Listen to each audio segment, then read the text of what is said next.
position where now I'm starting to be successful at it, which I never dreamed I would be, you know, because I was willing to like work at it, like I might have worked for a job, but I worked at it out of love for it, not because I had to eat or because I had to make car payments or any of that kind of stuff. It was always natural to you. It was always there. Right. But only because I decided, I just made a decision at one point that what I wanted to do was well, if you had play enough music. money to, say, exist, would you have not taught and spent all your time with your music, trying to develop it? I think I might have. Yeah. I think I might have. The teaching was valuable, incidentally, because it made me think about what I was doing. Valuable to me. and it was, it might have been valuable to a few others, like to you or to any of my students who might have learned something. Like, that's valuable. But it's not really my thing to be a teacher, Like, my thing is to play, not to teach. But I'm glad I learned how to teach, because in learning how to teach, I learned how to play. Well, did you ever, at the time you were teaching, did you ever think that you'd grow long hair, wear different clothes than you had been wearing then? I mean, was the San Francisco scene as we know it now then? In existence? Yeah.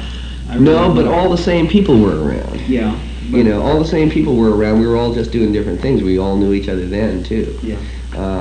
Yorma used to play at the Tangent. Yeah, I remember. And David Freiberg of the Quicksilver Messenger Service used to play there. David and Michaela.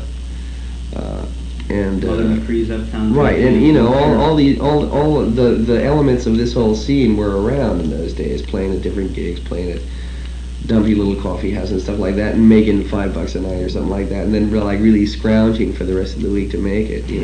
It was really a hassle to exist, and you couldn't exist just by playing. It was just virtually impossible. But we were all holdouts at that time. We wanted to play a particular kind of music. We wanted to play it well. And that was our big concern. And if we got jobs, that was another matter. Well, the playing in the rock and roll bands started out as the same thing.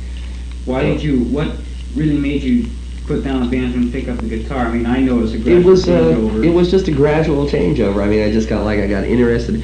Well, the big thing was that, I was playing the banjo, there was nobody to play with. There was no place to play. There was no way anybody could hear me play. And most of the people who heard, there was not enough, popular interest in bluegrass music for it to ever be worthwhile in this area. Yeah. To be, gratifying, where you could where you could work your ass off for a week and then play something at the end of the week, and somebody would say, that's pretty good. Yeah. Most of the people just didn't know enough about it. Yeah. And that's what happens when you take up something that's pretty esoteric. You have to sort of accept that. I didn't want to do that particularly. I got into rock and roll music through the jug band. When I first started playing, I started playing rock and roll. Yeah. My first guitar was an electric guitar. Elvis Presley days type stuff, you mean? Chuck Berry, stuff like that. Yeah. Well, I remember when you were the Warlocks and at Magoo's, you were doing, Last Time, and Right, stuff like popular that. stuff. But you still had your sights on what you're doing Well, at now, that time we didn't know what we were doing. We were just screwing around. We were just trying something. Well, do you think the English groups, the Beatles starting Rolling Stones, helped you get into the... For sure. Right, because the Beatles' music was interesting music and good music. The Rolling Stones' music was not too much of a surprise, because I'd listened to a lot of rhythm and blues in those days. And early Rolling Stones' music was similar to that, rhythm and blues, only not as well done as the older records. But the Beatles were doing something new, and they had good musical ideas, and they had a great thing going for them. And the kids right. Plus, like seeing the movie A Hard Day's Night and stuff like that, it was a turn on. It was very, very up. Yeah. And because it was up, I've always preferred things that were a little on the upside. And so me and my friends got together, and it worked out that way. Is that why you think the long hair has come about from the Beatles with their English? Oh yeah, it comes from a lot of other things too. Yeah. It comes from a lot of other things too. I'm not sure, why or how.